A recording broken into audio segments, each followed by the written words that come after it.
Bismillahirrahmanirrahim. Assalamualaikum warahmatullahi wabarakatuh. Alhamdulillahirabbil alamin. Wa bihi nasta'in ala dunya waddin. Wassalatu wassalamu ala asyrafil anbiya'i wal mursalin wa ala alihi wa ashabihi wa man sara ala nahjihi wa tariqatihi ila yaumiddin. Qala Allah ta'ala fil Qur'anil 'azim, ya ayyuhalladzina amanu taqullaha haqqa tuqatih wa la tamutunna illa wa antum muslimun. Wa qala Rasulullah sallallahu alaihi wasallam fi haditsih, ittaqillaha haitsu ma kunta wa atbi sayyi'atal hasanata tamhuha wa khaliqin nasa bi khuluqin hasan. Allahumma shrah sudurana wa tajawaz an sayyi'atina wa hab lana fahmal anbiya'i wal mursalin wa hab lana fahma salaf salih. Allahumma anfa'na bima 'allamtana wa 'allimna ma yanfa'una wa zidna ilman wa na'udzu bika min ahwali ahli an-nar. Subhanaka la ilma lana illa ma 'allamtana innaka antal alimul hakim. Amma ba'du. Bapak-bapak, ibu-ibu, jamaah sekalian yang mudah-mudahan dirahmati Allah, alhamdulillah, mari kita bersyukur pada Allah Subhanahu wa taala. Di malam ini kita masih diberikan oleh Allah nikmat sehat, nikmat iman, sehingga kita masih diberikan oleh Allah kesempatan, diberikan oleh Allah kekuatan untuk melangkahkan kaki kita dari rumah kita menuju tempat ini dalam rangka untuk menghadiri majelis taklim. Mudah-mudahan kegiatan kita pada malam ini mendapatkan ridho dari Allah Subhanahu wa taala. Amin ya rabbal alamin. Bapak Ibu yang dirahmati Allah, tema kita pada malam ini apa, Pak? Faktor-faktor untuk meraih husnul khotimah. Bapak Ibu yang dirahmati Allah, kita harus sadar diri bahwa kita ini adalah makhluk Allah, manusia yang pasti akan mengalami kematian. Sebagaimana Allah berfirman di dalam surat Ali Imran ayat 185, kullu nafsin dha'iqatul maut wa innama tuwaffawna ujurakum yawmal qiyamah faman zuhziha 'anil nar wa udkhilal jannah faqad faz wa mal hayatud dunya illa mata'ul ghurur. Setiap yang bernyawa itu pasti akan mengalami kematian. Ini sudah ketentuan Allah. Dan kalian itu kelak akan disempurnakan pahala kalian di hari kiamat. Barang siapa yang dijauhkan oleh Allah dari api neraka dan dia dimasukkan ke dalam jannah, maka dia adalah orang yang beruntung. Dan tidaklah kehidupan dunia kecuali hanya kesenangan yang menipu. Jadi Bapak Ibu, Allah terangkan tentang hakikat kita sebagai manusia itu pasti akan mengalami kematian. Dan Allah sampaikan, barang siapa kelak di hari kiamat kok diselamatkan dari api neraka dan dimasukkan ke dalam surga, maka dia orang yang sukses. Tapi ingat, Allah sampaikan wa mal hayatud dunya illa mata'ul ghurur. Hari ini kita hidup di dunia, hati-hati, banyak jebakan yang akan menghalangi kita untuk meraih kesuksesan itu. Nah, Bapak Ibu yang dirahmati Allah, bentuk kematian itu ada dua. Ada kematian yang husnul khotimah, ada kematian yang su'ul khotimah. Nah, ini ada kematian yang baik, ada kematian yang buruk ataupun jelek. Dua hal ini pasti kita akan meminta kepada Allah, mudah-mudahan kita yang husnul khotimah. Tapi pertanyaannya bagaimana langkah-langkahnya? Nah, itu penting. Bagaimana kita bisa meraih itu? Mengingat banyak hari ini orang tidak memperdulikan yang namanya urusan kematian, pada lupa. Sehingga ketika mati mereka dalam kondisi naudzubillah min dzalik, dalam kondisi maksiat, sehingga kematiannya menjadi su'ul khotimah. Naudzubillah min dzalik. Nah ini. Padahal yang namanya kematian itu datangnya tidak kita duga. Kata ulama, al-mautu babun wahid wa asbabuhu abwabun mutafarriqah. Mati itu satu pintu, maksudnya ya semua orang akan pasti ngalami Bapak Ibu. Tetapi yang perlu kita catat adalah pintu-pintu kematian. Orang masuk dalam kematian itu asbab mutafarriq. Yaitu sebabnya itu beraneka ragam. Nah ini yang kita waspadai. Jangan rumongso kita sehat aman. Oh, aku mati ini paling saya suwi gitu ya. Nggak bisa. Kadang-kadang kan anak muda diingatkan, mbok kowe sholat, mbok kowe ngaji, mbok kowe ngandani. Mosok sing adzan wong tuwa terus. Mbok kowe apa jadi takmir ya. Mbok kowe sing ngimami.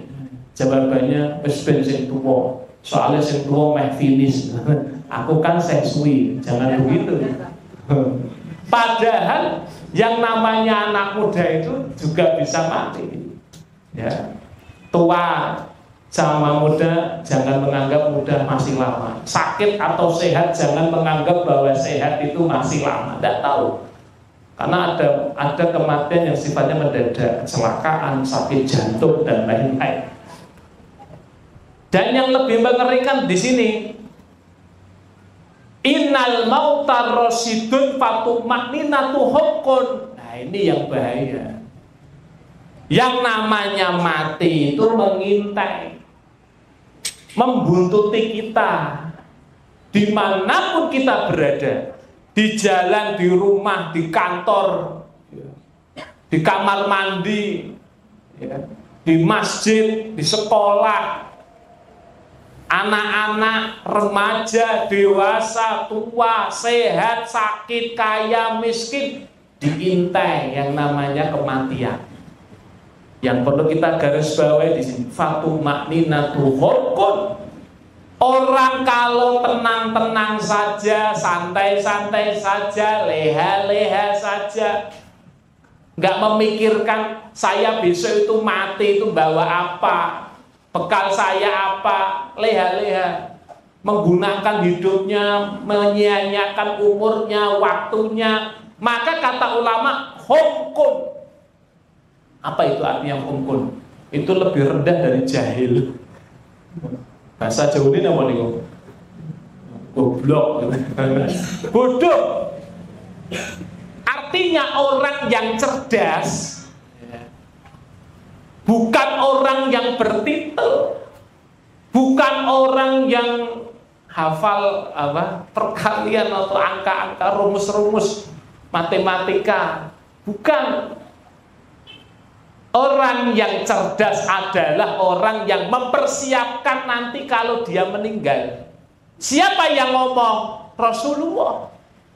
Kata Nabi, al-kayyisu man dana nafsahu wa amila lima ba'dal maut. Orang yang cerdas adalah orang yang rendah diri dan dia beramal untuk setelah kematian, bekalnya.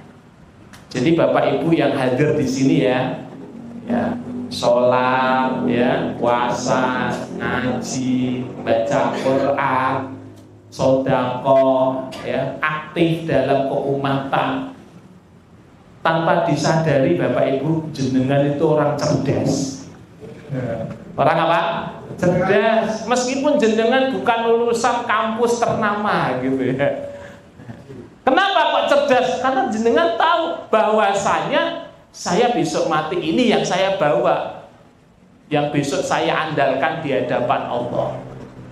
Nah, makanya para ulama mengatakan ada faktor-faktor ini supaya kematian kita bisa husnul khotimah. Yang pertama, Ya. Hendaklah kita berusaha bertakwa kepada Allah. Ini yang pertama gitu. Jadi kalau kita ingin meraih husnul khotimah, ya, jalannya adalah takwa. Apa itu takwa? Takwa itu adalah takut.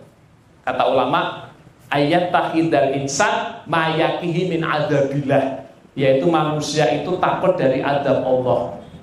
Waladhi yakika min adzabillah, sesuatu yang bisa menyelamatkan engkau dari azab Allah adalah fi'lu awamir wastinabun nawahi. Jadi kita di dunia berusaha Bapak Ibu supaya biar husnul khotimah ya taati perintahnya, okay? Taati perintah Allah dan jauhi larangan-larangan Allah. Dan Allah sudah sampaikan dalam ayatnya, wa tazawwadu fa inna khairaz zadit taqwa. Berbekalah kalian karena sebaik-baik bekal menuju Allah adalah takwa. Jadi kita berusaha selama hidup ini berpegang teguh kepada Allah Subhanahu wa taala. Dan kita sudah diingatkan oleh Allah dalam surat Ali Imran ayat 102, dan ini sering diulang-ulang oleh para ustaz. Ya ayyuhalladzina amanu ittaqullaha haqqa tuqatih wa la tamutunna illa wa antum muslimun. Ini wasiat Allah. Hai orang-orang yang beriman, bertakwalah kalian kepada Allah dengan sebenar-benarnya takwa, tenanan. Jadi kalau jalankan perintah Allah itu tenanan gitu Bapak Ibu, jangan asal-asalan gitu ya. Maksudnya ya bagaimana kita perintah kita jalankan sesuai dengan ilmu, ikhlas, kemudian berusaha terbaik. Jangan sampai maaf jalankan perintah Allah kok saksae gitu ya, sholat saksae gitu kan. Artinya nggak ikhlas, naudzubillah. Lawang yang kita beli itu kan surga ya. Surga itu mahal. Tapi nyuwun sewu kadang-kadang surga itu dibeli dengan harga murah. Naudzubillah. Dibeli dengan sisa-sisa. Sholat sisa tenaga. Jadi sholatnya itu nempel tembok. Ngaji sisa pikiran. Ya, jadi kalau kerja di kantor itu dari jam 8 sampai malam ngadep laptop itu kuat.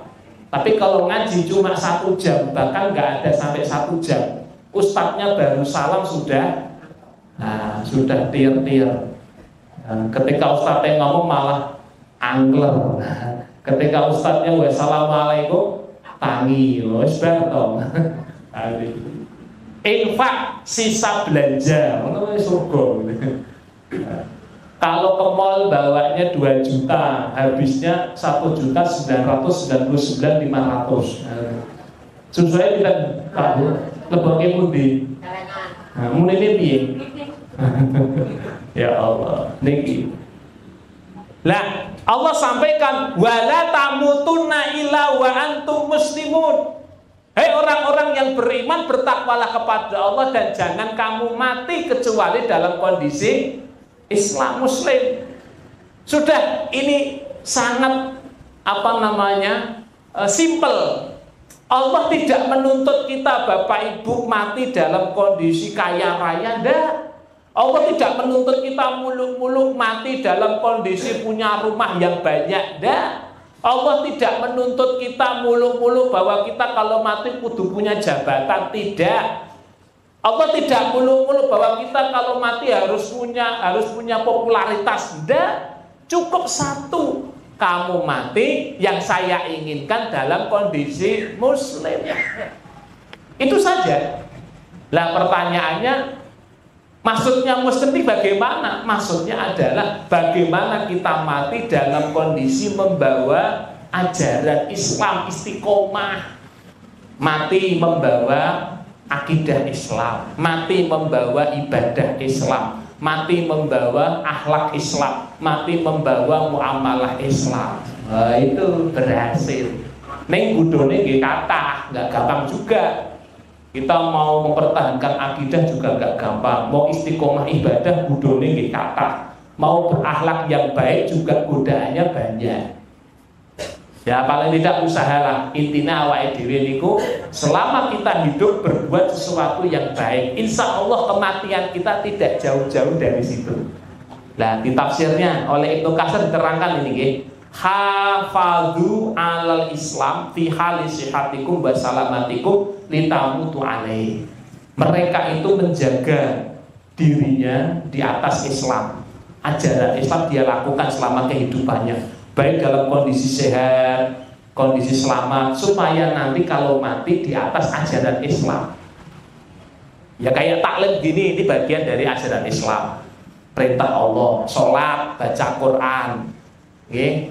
Nah kalau kita sibuk yang kayak gini Bapak Ibu, insya Allah nggak jauh-jauh lah kematian kita dari situ tuh nggak jauh-jauh.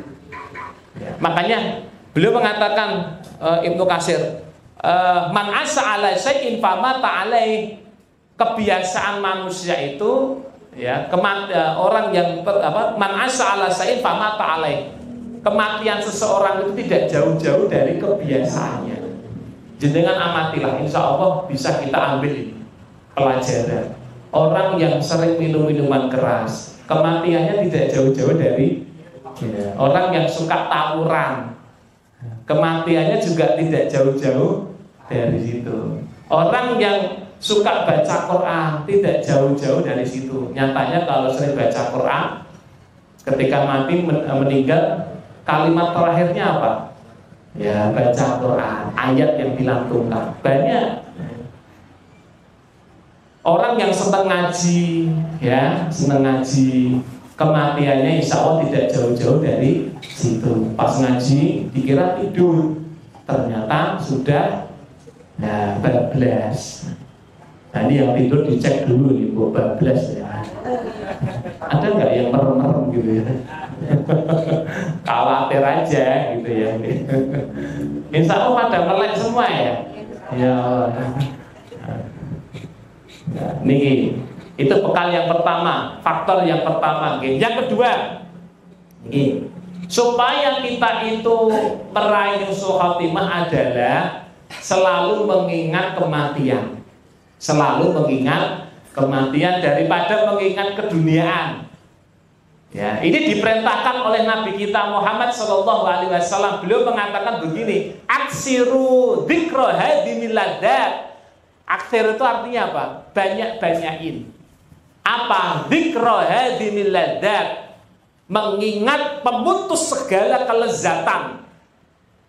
Kelezatan dunia itu apa aja? Kelezatan harta, kelezatan makan, kelezatan kumpul dengan keluarga, kelezatan jabatan, kelezatan popularitas. Itu yang kadang-kadang orang lalai. Sudah populer, lali dari kematian. Sudah punya jabatan tinggi, nggak mau turun. Ya, pinginnya terus. Sudah punya harta, sibuk dengan hartanya, lupa kematian. Hati-hati, ada satu hari di mana kalian akan berpisah dengan itu semua, yakni al-maut, kata Nabi. Nah niki nggih. Jadi insya Allah kalau orang selalu ingat mati itu, ya, dia akan menganggap remeh urusan-urusan itu. Dalam hadis yang lain Nabi mengatakan, Bapak Ibu, innal quluba tasda'u kama tasda'ul hadid. Sesungguhnya hati itu kotor. Hati itu berkarat sebagaimana karatnya besi. Jadi hati kita tuh bisa kotor, Bapak Ibu. Orang kalau hatinya kotor, pasti hidupnya nggak akan tenang, nggak akan tentram. Hawanya itu marah, hawanya itu dendam, hawanya itu iri, dengki. Wah, nggak tenang itu, karena kotor. Tanggane tuku kol atine merongkol, tanggane tuku pajero atine panas jowo jero, tanggane tuku kijang habis bangun tidur kejang-kejang, tanggane tuku sedan biyen waras saiki. Jenengan sing ngomong dhewe lho, dikira aku. Karena hatinya sakit.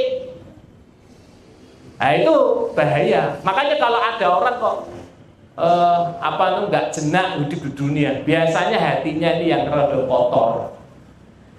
Kalau hatinya kotor, ngersi ini teng pundi. Nah niki lho. Nggak ada jasa ngersi hati itu, nggak ada. Nabi sudah ngasih petunjuk. Sahabat bertanya, wa majila'uha ya Rasulullah, apa obatnya kalau hatinya orang itu kotor, berkarat sebagaimana karatnya besi? Nabi jawab, resepnya dua. Satu, tilawatil Quran. Yang kedua, wadikrul maut. Untuk mengobati kotoran hati, banyak-banyakin baca Quran. Yes. Apalagi kita ini ya, umatnya Nabi Muhammad, minimalnya itu sehari. Ini harusnya ya, minimal sehari 1 juz. 1 bulan sekali khatam. Biasanya kalau yang ini itu malah Ramadan, padahal ini di luar Ramadan. Ya, ada sahabat Abdullah bin Amr diperintah oleh Nabi Iqra Quran fi syahr. Abdullah khatamkan Quran dalam waktu 1 bulan. Namanya sahabat itu kalau disuruh kebaikan itu kenyang. Ya Rasulullah, ini ajiduku ala dzalik, saya masih bisa Quran khatam dari 1 bulan. Nabi ngomong, Iqra Quran fi isrina lailah, khatamkan Quran dalam waktu 20 malam. Masih kenyang lagi Bapak Ibu. Saya masih bisa Quran dari 20 malam ya Rasulullah untuk khatam Quran. Maka Nabi menjawab, Iqra Quran fi sab'u ala tazid ala dzalik, khatamkan Quran dalam waktu 1 pekan. Sudah, gak usah kenyang meneh. Kira-kira kalau jamaah ditawari Rasulullah, disuruh Rasulullah untuk khatam Quran 1 bulan, nawar gak? Nawarnya maju atau mundur? Mundurnya berapa tahun?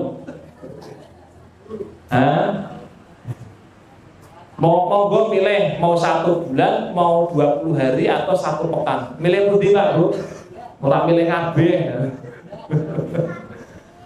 Ternyata jangan dianggap remeh. Jangan dianggap remeh baca Quran.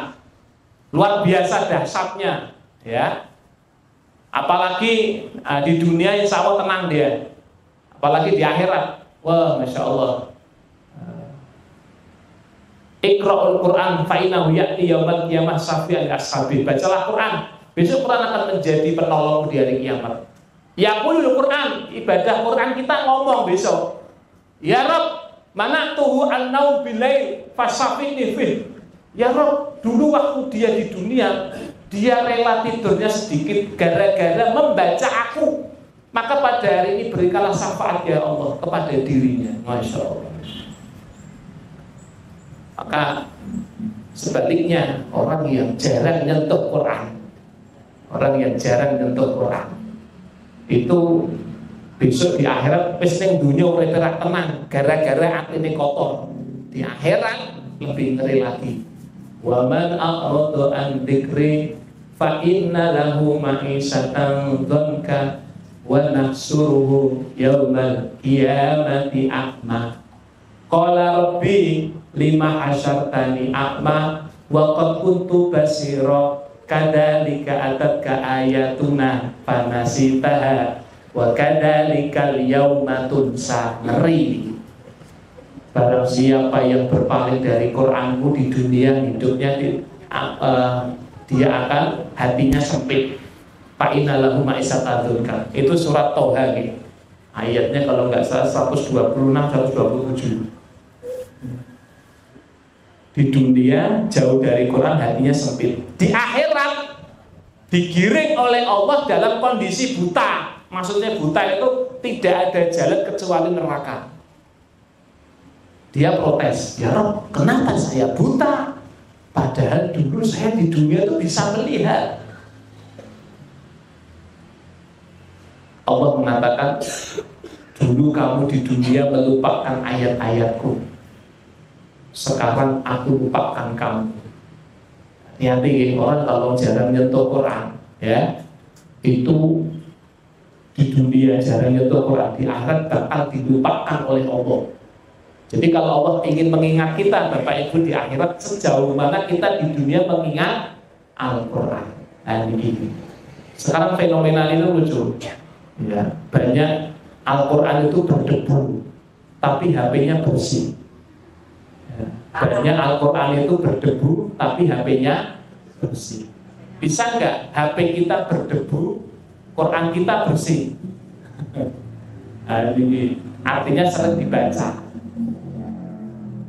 Yang lebih parah, beli Quran tahun 2010 sampai sekarang masih plastikan. Yang lebih ngeri lagi, wong Islam orang duwe Quran.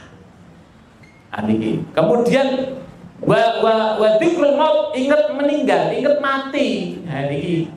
Jadi ketika kita takziah atau kita ziarah ke kubur atau kita takziah saudara kita, itu bukan sekedar kita itu seremonial saja, bukan sekedar kunjungan semata, tapi itu pelajaran Bapak Ibu. Jadi adanya syariat, kita harus memandikan, mengkafani, menyolati, menguburkan saudara kita, mengantarkan sampai ke pemakaman. Itu bukan sekedar aktivitas yang dianggap biasa. Itu pelajaran. Ketika kita takziah, pulang dari takziah, iman kita harus meningkat. Itu harusnya begitu. Melihat saudara kita dikasih kain kafan, dibungkus, menandakan bahwa ya Allah, semahal-mahalnya pakaian kita di dunia, ternyata pakaian terakhirnya adalah kain kafan. Emas yang dulu dibanggakan nggak boleh dipakai. Mobil yang dulu dimiliki nggak dibawa. Masya Allah. Seenak-enaknya tempat tidur atau rumah, ternyata ujung-ujungnya rumah terakhir apa Bu? Pak? Liang lahat. Ukurannya berapa? 2x1. Kalau di Semarang itu ada perumahan berbuto indah, gitu ya. Kalau di sini mana ya? Sebagus-bagus mobil yang kendaraan yang terakhir adalah kerenda. Rodanya manusia. Nah, kerdanya kira-kira dimasukkan ke kubur apa dibawa pulang? Bawa pulang sama Pak RT-nya. Wes.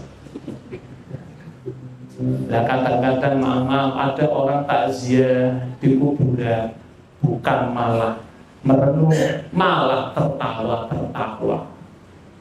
Ini namanya hatinya keras. Bahkan kuburan atasnya panggung, dibuat dangdut. Ada nggak? Makam dibuat acara dangdutan. Ada lagi takziah sampai kuburan, malah yang dibicarakan nomor. Kok begini masang dulu? Kini kuburan ya, saking kerasnya hati. Ada lagi takziah sampai kuburan, janjian nanti malam mau taruhan bola. Ada enggak? Ada. Ya Allah, padahal aktivitas kita di dalam takziah itu semuanya dzikrul maut. Karena bisa jadi setelah yang kita takziahi gantian kita. Entah sehari kemudian, entah seminggu kemudian, entah sebulan kemudian, kita nggak tahu. Maka harus waspada terus dimanapun berada, ingat meninggal. Nah ini kemudian yang ketiga, supaya kita meraih husnul khotimah adalah banyak beramal soleh. Ya. Kalau Bapak Ibu kok punya aktivitas harian yang mengandung amal soleh, bersyukurlah Bapak Ibu. Banyak orang itu nggak tahu apa yang ingin saya perbuat. Padahal urusan amal soleh adalah urusan yang sangat vital dalam kehidupan kita di dunia. Maka muhasabah, kira-kira hari ini aktivitas saya 24 jam itu sudah beramal soleh betul nggak ya? Atau ada nilai-nilai maksiat nggak ya? Harus kita cari terus. Sebab orang yang sedikit sekali amal solehnya itu termasuk orang yang menyesal di akhirat. Surat Al-Mu'minun ayat 99 dan ayat 100. Wa idza jaa hatta idza jaa ahadahumul maut qala rabbirji'un la'alli a'malu shalihan fima taraktu kalla innaha kalimatun huwa qailuha wa min waraihim barzakhun ila yaumi yub'atsun. Hingga apabila ketika datang kepadanya kematian secara tiba-tiba, sekonyong-konyong, entah karena kecelakaan, entah karena penyakit yang menular, entah karena jantung yang jelas tidak diketahui, meninggal mendadak, amalnya sedikit, maksiatnya banyak, meremehkan sholat, meremehkan baca Quran, meremehkan ngaji. Wah, sibuk dengan dunianya sampai nggak sempet sholat. Nah, niki. Maka dia minta sama Allah. Minta apa Bapak Ibu? Kembali ke dunia lagi. Qala rabbirji'un, ya Allah kembalikan lagi aku ke dunia. Ya. Nah, niki. Lah napa balik ning dunya meleh? Karena kesibukan tadi dia meninggal mendadak, dia ingin kembali lagi ke dunia. La'alli a'malu sholihan fima taraktu. Saya ingin beramal soleh ya Allah yang dulu saya sempat tinggalkan gara-gara saya sibuk ngurusi dunia. Saya nyesel ya Allah, saya nyesel. Kenapa saya dulu waktu hidup saya nggak sholat, saya nggak baca Quran, saya nggak mau ngaji, nggak mau taklim, saya nggak mau qiyamul lail, saya nggak mau puasa, saya nggak mau sedekah ya Allah. Ampuni ya Allah, kembalikan lagi aku ke dunia ya Allah. Tolonglah ya Allah. Kalau kau nggak izinkan aku kembali hidup 1 bulan, saya rela ya Allah, 1 minggu saja. Nanti setelah 1 minggu kau cabut lagi nyawa saya. Kalau 1 minggu kau keberatan ya Allah, saya kasih 1 hari ya Allah. Kalau 1 hari kau keberatan, 1 jam saya hidup ya Allah. Kalau 1 jam kau berat ya Allah, 1 menit ya Allah. Saya ingin mengakhiri hidupku dalam kondisi amal saleh sehingga saya husnul khotimah. Pertanyaannya, kira-kira dikabulkan nggak Bapak Ibu? Enggak kan? Enggak mungkin. Mustahil. Kala innaha kalimatun huwa qailuha, itu hanya dalih, itu hanya ucapan saja. Wes kaset, sudah terlanjur antara roh dan jasad terpisah, sudah terlanjur dia di alam kubur, alam barzah. Wa mi waraihim barzah ila yaumi yub'atsun, di belakang mereka ada alam barzah sampai hari dibangkitkan. Padahal di alam barzah itu tidak sama dengan alam dunia. Di sana sudah ada 2, siksa kubur atau nikmat kubur. Sudah habis ini Bapak Ibu. Habis kita hidup di dunia ini, tidak tahu kapan pindahnya. Tidak tahu. Kita akan sudah mengalami, kalau nggak nikmat siksa. Mudah-mudahan kita dapat nikmat, nggih. Amin.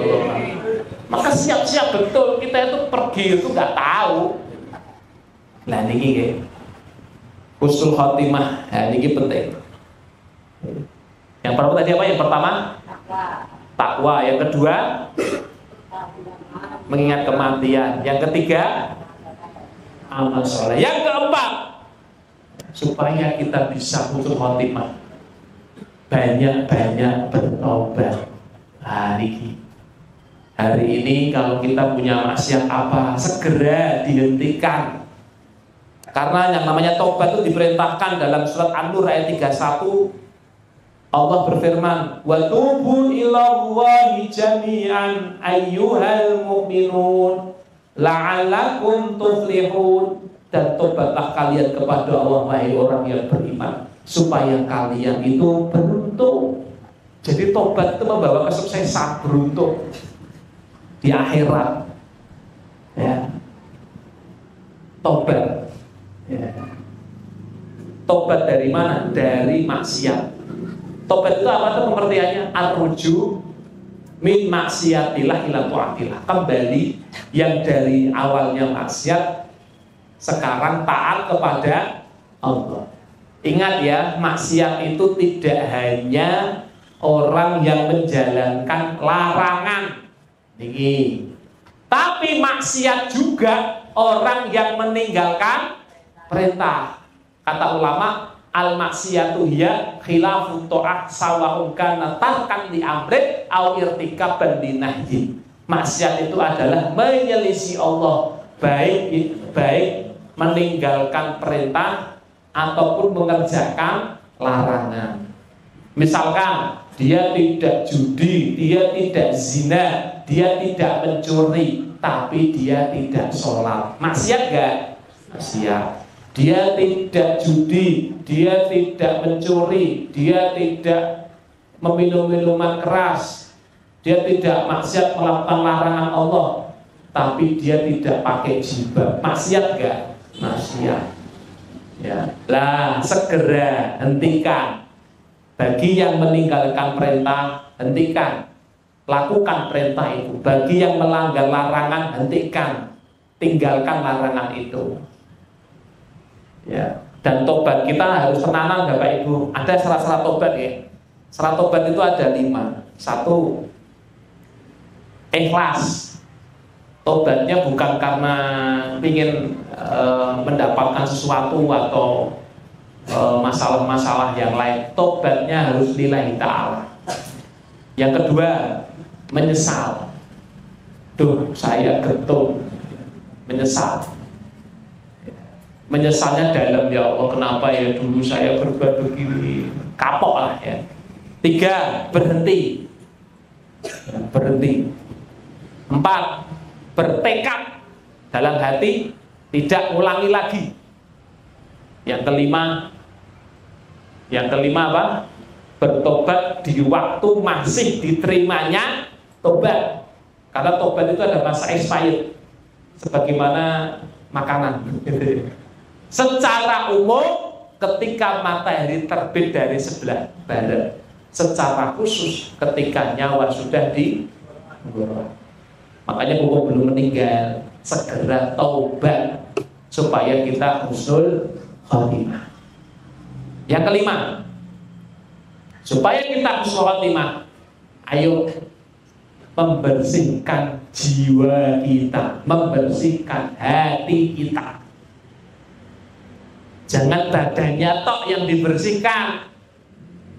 Kalau urusan badan, masya Allah ya, belikan apa? Krim yang mahal gitu ya. Minyak wangi ya boleh ya. Tapi jangan lupa di dalam diri kita ini ada jiwa, ada hati yang bisa kotor ya. Maka bersihkan. Allah berfirman dalam surat Asy-Syams ayat yang ke-9 dan yang ke-10. Qad aflaha man zakkaha wa qad khaba man dassaha. Sungguh beruntunglah orang-orang yang mensucikan jiwanya. Wa qad khaba man dassaha, dan sungguh celaka dan rugi orang-orang yang mengotori jiwanya. Karena kalau jiwa ini kotor, jiwa ini bersih, itu semua ada pengaruhnya. Kalau jiwanya bersih, Bapak Ibu, enak. Ilmu mudah masuk, ya enggak? Gampang. Jiwanya bersih, lembut ya. Gampang dalam taat. Kalau jiwanya bersih itu tahajud gampang, ringan. Makanya kalau Bapak Ibu kok dikasih nikmat bisa tahajud, bisa puasa, baca Quran, ngaji, datang ke sini, itu enggak mudah. Itu tidak mudah. Banyak orang berjuang mau sholat aja, sholat wajib saja beratnya bukan main. Ada loh, sekarang umurnya 55 tahun, masih sehat. Dia sebenarnya mau sholat, tapi dia punya penghambat. Apa? Malu. Aku jadi pengen sholat tapi malu aku isin aku. Loh, coba. Udah diberitahu sholat toh. Jangan malu, kebaikan kok tetap nggak bisa. Oh, nggak gampang kan? Karena masih kotor. Ada maksiat-maksiat yang dia lakukan. Karena maaf ya Bapak Ibu ya, urusan ketaatan itu bukan mengandalkan fisik saja, butuh kebersihan jiwa. Maaf, sholat subuh itu rata-rata jamaahnya 70 tahun ke atas apa 17 tahun ke bawah Pak Gus? Kebanyakan jamaahnya usia berapa? Ya, di kampungnya jenengan itu loh. Rata-rata orang tua enggak? Bener enggak? Yang cak nom-nom tuh banyak enggak? Sedikit kan? Bahkan ada yang tidak ada. Orang tua kita itu yang soleh dan soleha itu, kalau bangun jam berapa? 2:30, sudah mandi, sudah tahajud. Padahal badan mereka gimana? Wato, lakune alon, terus apa lagi? Greges, mudah sakit. Tapi kenapa mereka kuat dalam beribadah? Karena mereka jiwanya bersih. Cah nom, kon futsal rong jam kuat ndak? Kon tahajud? Kuat toh ya, insya Allah yang FK itu kuat lah. Ini pemuda soleh insya Allah. Fisiknya kuat, tapi kalau suruh tahajud tidak kuat. Padahal tahajud berapa menit sih? Kalau futsal, kalau suruh apa itu fisiknya kuat. Ini masalahnya bukan masalah fisik toh. Karena zaman Nabi itu juga ada fisiknya lemah tapi luar biasa. Siapa? Abdullah bin Umi Maktum, sahabat tua, buta matanya, ya kan, sendirian ke masjid. Bayangkan tuh zaman dulu nggak ada lampu, jalannya padang pasir. Kalau hujan gimana? Ya, buta lagi, ya kan, nggak ada yang nuntun. Itu Abdullah bin Maktum. Sudah gitu, muadzin lagi. Kalau muadzin datangnya harus wajar kalau mereka dapat surga, jannah. Lah kita ini alhamdulillah jalannya halus, lampu nih terang. Terus apa lagi? Sehat. Buta enggak? Nah, tekone dan di koma imamnya wes salam gitu teko, aduh Allah. Yang ketiga, orang yang jiwanya bersih takut maksiat. Maksudnya ilmu gampang, mudah dalam ketaatan, takut maksiat. Yang keempat apa kalau jiwanya bersih? Tenang. Hidupnya itu tentram, meskipun dipandang manusia sakit ya. Sakit ya, Pak Diopopo. Jangan dikira kekayaan itu bukan fisik. Kekayaan itu al-ghina fil qalbi, kekayaan dalam hati. Berapa banyak orang yang Masya Allah secara dohir sakit, tapi dia tenang karena dia punya Allah. Kemudian yang kelima, kelak di akhirat dia beruntung. Nah ini orang yang jiwanya bersih. Kemudian orang yang jiwanya kotor, ya jelas nih, ilmunya sulit masuk. Kata Imam Syafi'i, ilmu itu cahaya Allah tidak akan diberikan kepada orang yang maksiat. Orang maksiat kan hatinya kotor, jiwanya kotor. Berat dalam ibadah. Makanya kalau kita itu kok ibadah abot, maksiat opo ya, cinta laku ya, kok iso ya gitu. Yang dulunya istiqomah sekarang kok males, apa ini? Muhasabah nanti ya. Mudah melakukan maksiat, hatinya keras, sombong, kandani angel katanya. Kalau di akhirat dia merugi. Ini efek daripada jiwanya kotor. Bapak Ibu yang dirahmati Allah. Kemudian yang keenam, supaya kita bisa husnul khotimah apa? Muhasabah. Apa Bu? Muhasabah. Artinya muhasabah adalah introspeksi diri. Dan ini diperintahkan oleh Allah dalam surat Al-Hasr ayat yang ke-18. Penting ini. Umar bin Khattab mengatakan hasibu anfusakum qabla tuhasabu. Hitunglah diri kalian, introspeksilah diri kalian sebelum besok kalian dihitung oleh Allah. Ya ayyuhalladzina amanu taqullaha wa tanzur nafsum ma qaddamat lighad. Hei orang-orang yang beriman, bertakwalah kepada Allah dan perhatikan apa yang kalian bawa besok di akhirat. Untuk memudahkan logika kita supaya kita itu bisa bermuhasabah gampang. Kata Syekh Abu Bakar Jabil Al-Jazair dalam kitabnya Minhajul Muslim, untuk muhasabah itu begini. Fayabahil muslim ayam duro al-faraid karena ditajur ila rosil mal. Adalah seorang muslim itu kalau melihat ibadah wajib yang dia kerjakan itu seperti seorang pedagang melihat modal. Jadi kalau kita ini kok di dunia ini Bapak Ibu bisa sholat, bisa saum Ramadan, bisa zakat, syukur-syukur bisa haji, ini kita sudah punya modal di akhirat. Sebagaimana pedagang melihat modal. Yang kedua, wayang durul muslim an-nafilah karena beritajir ilal arbah. Seorang muslim kalau melihat ibadah sunnah itu seperti seorang pedagang melihat laba atau untung. Jadi kalau kita punya ibadah wajib, kok punya ibadah sunnah, itu seperti seorang pedagang punya keuntungan. Wis duwe modal, duwe untung. Nah, gitu ya.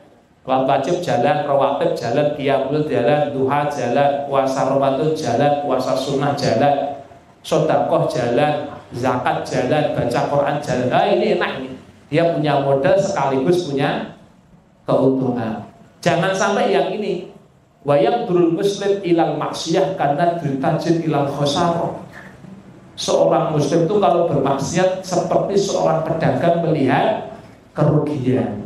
Jadi kalau sudah punya untung, punya modal, ya jangan rugi, jangan kita kurangi ya dengan kemaksiatan. Yang ketujuh, muraqabah. Supaya bisa istiqomah, sufatmah muraqabah, merasa diawasi oleh Allah Bapak Ibu, bahwa kita ini ada pengawas. Dan kalau Allah merasa mengawasi kita, kita merasa diawasi oleh Allah, ya kita harus takut kalau berbuat maksiat. Kemudian yang ke-8, mujahadah.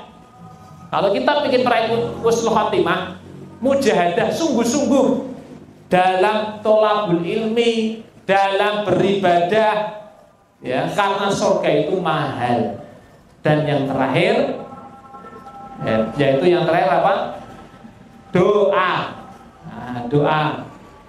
Allahumma ij'al hayata ziyadatan lana min kulli khair waj'al mauta rohatan lana min kulli syarr. Ya Allah, jadikan kehidupanku selalu bertambah kebaikan, jadikan kematianku berhenti dari keburukan. Allahumma rzuqna husnal khatimah. Ya Allah, berikanlah aku ya meninggal dalam kondisi husnul khatimah. Jadi kita sudah ada ikhtiar tadi ya, takwa, membersihkan jiwa kita, kemudian mujahadah, muhasabah, kemudian apalagi tadi taubat, amal soleh. Maka kita harus dongkrak dengan doa. Mudah-mudahan ikhtiar kita dan doa kita ini dikabulkan oleh Allah Subhanahu wa taala sehingga kita menjadi orang yang kelak dihadiahi oleh Allah meninggal dalam keadaan husnul khatimah. Amin ya rabbal alamin. Demikian dari saya, karena sudah isya, saya cukupkan dulu. Mudah-mudahan dari tausiah ini memberikan semangat kepada saya khususnya dan tentunya kepada Bapak Ibu untuk terus mengisi kehidupan kita, sisa umur dan sisa-sisa kesehatan kita untuk beramal soleh sehingga kita kelak mudah-mudahan dimudahkan oleh Allah wafat dalam kondisi yang baik. Amin. ya rabbal alamin. Demikian dari saya, mohon maaf bila banyak kekurangannya. Aku lupa lihat astaghfirullah wa lakum bila taufiq wal hidayah wal ridho wal inayah. Wassalamualaikum warahmatullahi wabarakatuh.